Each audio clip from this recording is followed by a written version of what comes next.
Good afternoon, everyone, and welcome to the services for John Stob. We'd like to welcome those at home who are watching this afternoon over YouTube. It is our hope that while you are watching, you will leave a condolence for the family, either on YouTube or by visiting the Fred C. Dames website, where you may leave a condolence or share a favorite story or memory.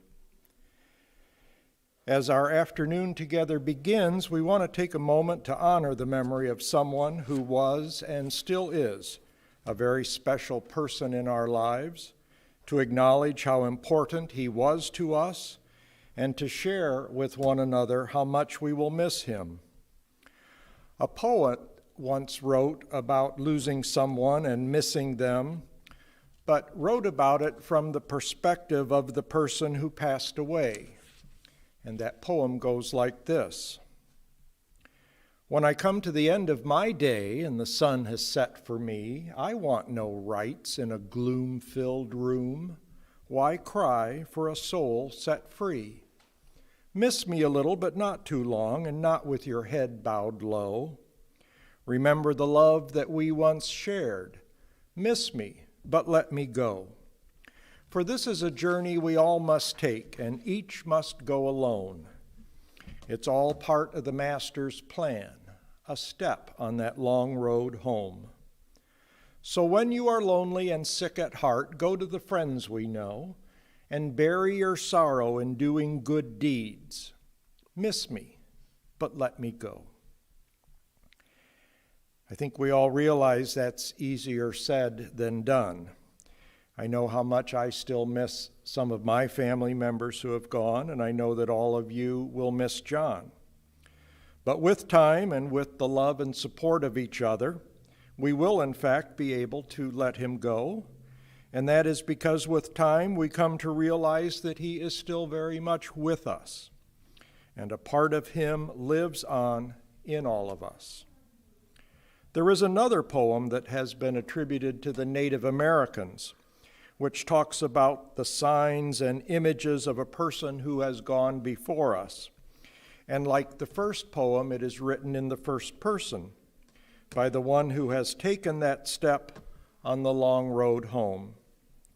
That poem goes like this. Do not stand at my grave and weep. I am not there, I do not sleep. I am 1,000 winds that blow. I am the diamond glints on snow. I am the sunlight on ripened grain. I am the gentle autumn's rain. When you awaken in the morning hush, I am that sweet uplifting rush of quiet birds in circled flight.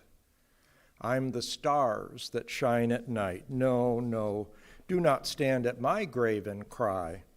I am not there. I did not die. There are always going to be reminders of John that we will see and feel every day.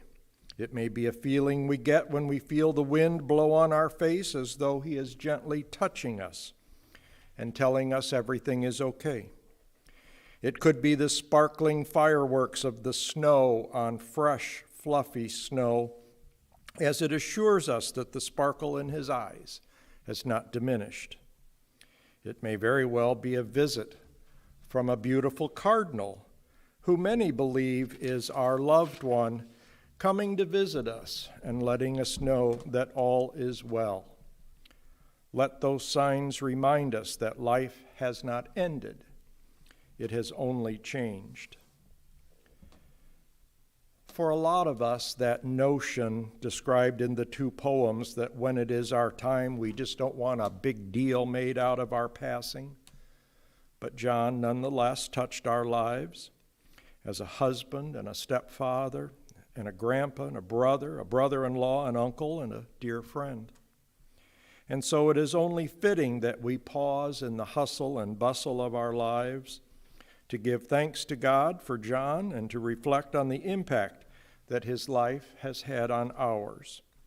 It is important to also cherish the memories we have of him. Jesse Ham Fairweather wrote these words about memories. One gift above all others God gives us to treasure, one that knows no time nor place, and one gold cannot measure. The precious, poignant, tender gift of memory that will keep our dear ones ever in our hearts, although God gives them sleep. It brings back long-remembered things, a song, a word, a smile, and our world's a better place because we had them for a while. As we process these memories and struggle to come to grips with what has happened to us in the past few weeks, it is fairly common for people to look for some guidance from the Bible. We don't do it because we don't know where else to look. We do it because the Bible has some really good stuff in it. And it can help us to make sense at a time like this. As I always thought, it was no accident, one of the books of the Bible is called the Book of Wisdom. And part of chapter 3 might be good words for us to hear today. The souls of the righteous are in the hand of God, and no more torment will ever touch them. In the eyes of the foolish, they seem to have died, and their departure was thought to be an affliction, and their going from us to be their destruction. But they are now at peace.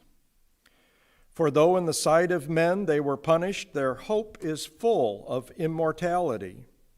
Having been disciplined a little, they will receive great good, because God tested them and found them worthy of himself. Like gold in the furnace, he tried them, and like a sacrificial burnt offering, he accepted them. In the time of their visitation, they will shine forth and will run like sparks through the stubble. Those who trust in him will understand truth, and the faithful will abide with him in love, because grace and mercy are upon his elect, and he watches over his holy ones. We can give thanks that no more torment will touch our beloved John and that he is now at peace. God has tested him and found him worthy of himself. And so in closing, we remember with affection and gratitude the life of John, and we recall what a loving, compassionate, and good person he has been. In sorrow, but with deep love and affection, we now commend to God all that was mortal of this loved one and friend. We rejoice that he lived. We take delight in his friendship. We treasure that we got to share in his life. We will cherish our memories of him. With love, we leave him in peace, and with respect, we bid him farewell. Let's close with a prayer. O God, full of compassion, who dwells on high, grant true rest upon the wings of the divine presence in the exalted spheres of the holy and pure. Therefore may the all-merciful one shelter him with the cover of his wings forever, and bind his soul in the bond of life. The Lord is his heritage. May he rest in his resting place and peace. And let us all say, Amen.